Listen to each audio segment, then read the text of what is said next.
Back to the fish room, guys. Today we're just going to be doing a bit of pulling out some pleco fry, doing a few water changes, general maintenance on some tanks, and then we're going to be doing a general check on a lot of the pleco fry we've actually got growing out at the moment, just to see if there's any that are getting too big to be in them tanks, and we'll put them into one of these tanks, one of this 4-foot, or one of the other 2 4-foots that we've got in the utility storage room. They're going to be probably used for just growing out.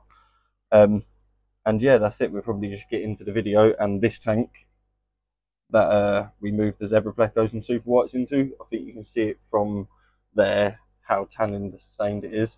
I had to take out this piece of wood that was in there. I did boil it first and then soaked it in cold water again, but it was just leaking so much tannins. It was actually unbelievable. I've never seen that from a piece of wood before.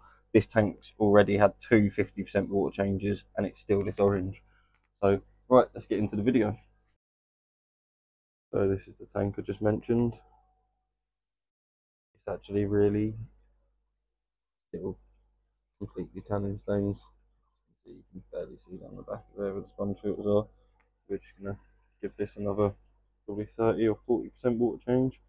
Just got a few other water changes to do, and then if I've got some left in the barrel, I'll yeah, give it another little one. I'll go into how I make my water and what I make it to for my plecos and stuff. Generally, I keep all of my L numbers, plecos, whatever, all at roughly the same sort of water. Just roughly, there's going to be slight differences in TDS and stuff like that, but they're all in roughly the same sort of water. There's a little female L1, L333, just been trapped, I think.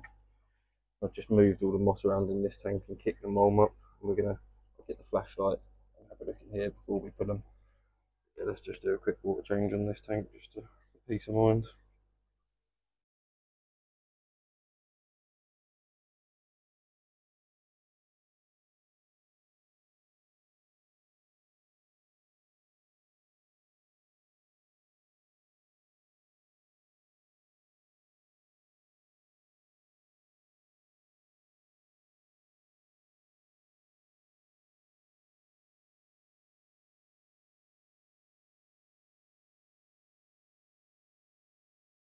So we've got one of our 471 that's on some fry there. I've just seen them wiggling around in the background. You probably can't see it from here.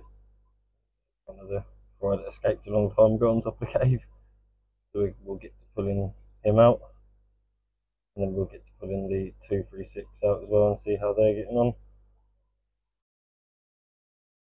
Sorry about how murky the water is. It always happens when you mix that moss up. See if it's actually still on some. I haven't checked them for a few days. There they are. See them wiggling just underneath him.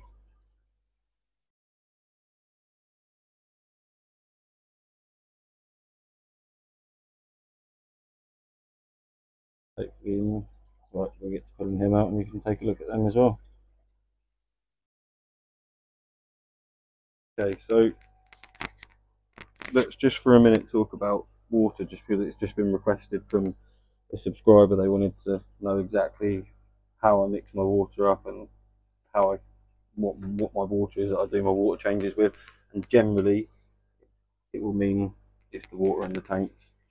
So all of my tanks get minimum the 20% water change every 3 days. I normally don't do these sort of big water changes like you've just seen me do on this tank here, just because that's the way I do it. I have some plants in tanks. I don't overstock my tanks at all where I'm keeping fish. Yeah, Ram's tanks had a little clean, courtesy of a bristle nose. Look at the last video how dirty it was. Yeah, but anyway, I mix my water up so it comes out as 3 kh, 3 or 4 kh, and 3 or 4 gh. Yeah, I use the TDS pen to measure the water as well as test the water for the kh and gh. I don't do it all the time. I've got pretty good now at just mixing it up to how it should be. When you're using water with such a low gh and kh, I don't really have anything in my tanks to buffer the kh and gh as such, you really should do often water changes to keep that GH and KH up. All of my tanks are around 7 pH. Don't take them any lower. There's absolutely no need to take them lower. All you do is just risk completely crashing the cycle and having a massive ammonia or nitrite spike, and in turn most likely losing a lot of your fish. And just how I do it, I've always had good success with everything in my fish room. I only really keep catfish. Pretty much everything I keep is from the Amazon, and that is pretty much what the water is like there. I don't claim to be any pro fish keeper or water mixologist, it's just how I do it, and it's always worked for me. I don't ever advise anyone to follow what I do. Your water may be completely different. If you are going to change over and start using RO water and really lower your KH and GH, don't go straight ahead and do like a 60 or 70% water change. If you do that, then yeah, that will just cause, it'll unstabilize your pH, and it'll cause fluctuations. In turn, the fish find it hard to absorb the oxygen, yada yada yada. It's just not good for you to be doing that. But that's a little insight into my water side of things. If I am trying to trigger something to spawn for the first time, maybe, or if it's a wild caught species, like pretty much everything of mine is, when storms are coming, I will do a bit of a bigger water change and stick a power head in the tank, not aimed in any particular direction. I've never found that they like the water to be flowing from behind the caves, the left, the right, front. They will, if they need to, like you've seen here, this pleco has spawned in this cave probably 3 or 4 times. They will move it to where they want it, and that's not a joke. They do that. If they can, they will move the caves around in the tank. But yeah, I wouldn't go for it and just be doing 60% cold water changes on tanks thinking, oh yeah, this is going to trigger my fish to spawn. All you're doing is stressing your fish out. Leave the tanks as they are. Don't be too invasive with the tank. Don't keep catching the fish out to take pictures of them trying to sex them or whatever. Just let them grow out and just see what happens. You can always tell what a female is and what a male is, really, especially with Hypanthistrus and Plecoltia. They're very, very clear. Just let your fish mature and you will have success with breeding. Even if you don't use RO water, I find if the fish are conditioned well enough with decent food, good water, whether it be too hard for them or whatever at the time, you might just find you have less amount of eggs in spawns, and maybe less spawns, but I just always found it was less eggs. You'd find that more of them would get fungused or maybe pick up particles, and then they would just eat them bad ones or kick them out. Yeah, that's all I'm going to say on the water side of things. If anyone wants me to elaborate further, don't hesitate to leave a comment. Okay, so we just popped a few inches of water into the bucket. We're just going to grab this guy out now and check and see exactly how many fry he's got in there. Oh, look at that. All the black worms. So yeah, like I used to, this is actually quite a funny one really. So I used to have the theory that I would empty live black worms into my pleco tanks and it would simulate something. I don't know what I was really going for in that, but yeah, like I forgot to show anyone this before, like all the tanks are still like pretty much full of black worms. If I pull these out, some of these caves, I guarantee they'll be under there, and that's what I see some of the babies digging around for underneath the caves. And there's quite a lot in there, really. I always find them all in the filters and everything like this. They're always alive, they never cause problems, so I guess they get eaten and the population stays under control in a way. Yeah, I just thought I'd show you that. That's quite cool. I see them quite a lot myself, but I never really catch it on the camera.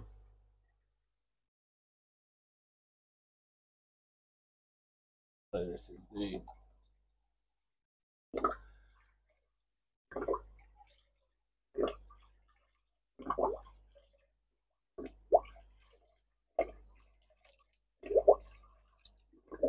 Oh, nothing's coming out at the minute.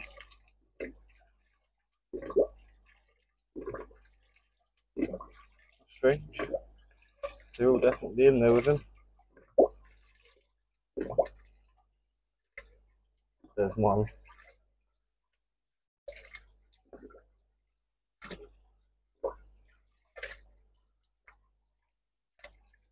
Nice.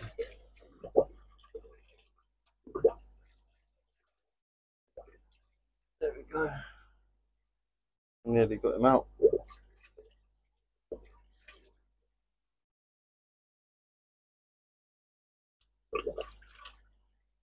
There we go, that's out. The rest of the baby should be a bit easier to get out. I'm just going to leave that cave there a second. And I'm just going to scoop up Dad. Oh, he lets me. He normally isn't this mad. He's obviously very angry today. Right, we've got Dad. We're just going to pop him back into his tank so he can go about his business. He's really nice. Don't often get to see him. So let's just see if we can get. As I always say, don't worry, I'm not crushing the babies when I put it in there. I have my finger at the bottom, so they never go any further. Oh, there's a lot in there still. Yeah.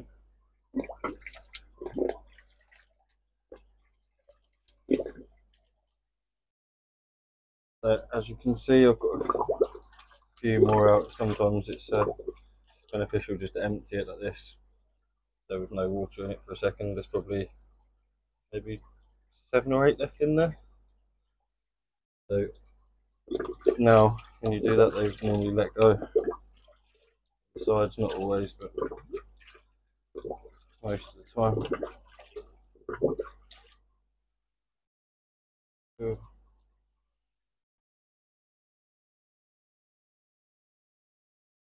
So that's the last of them little guys out.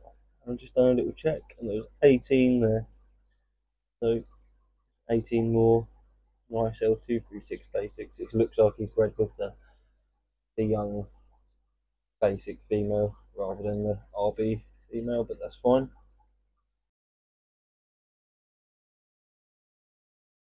So just grabbed out the 471. See if we can get any out of him fast. If not, I'll fast forward this view.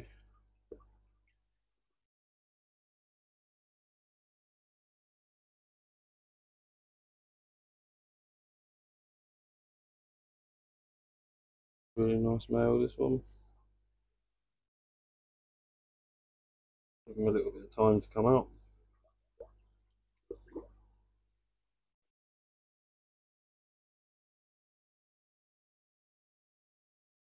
So it's a little bit of a disappointing haul actually from the L471s.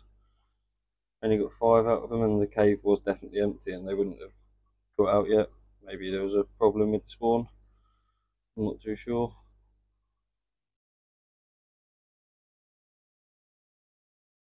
So there we have it. We've got the 18 or 19 236 basics, and then we've just got the 5 tiny little 471s. So there's 25 more babies that we're gonna have grown out in the grow out tanks.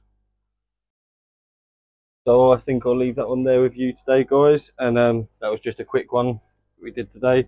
I tried to include a little bit about the water management side of things for the subscribers that shouted out and asked for it.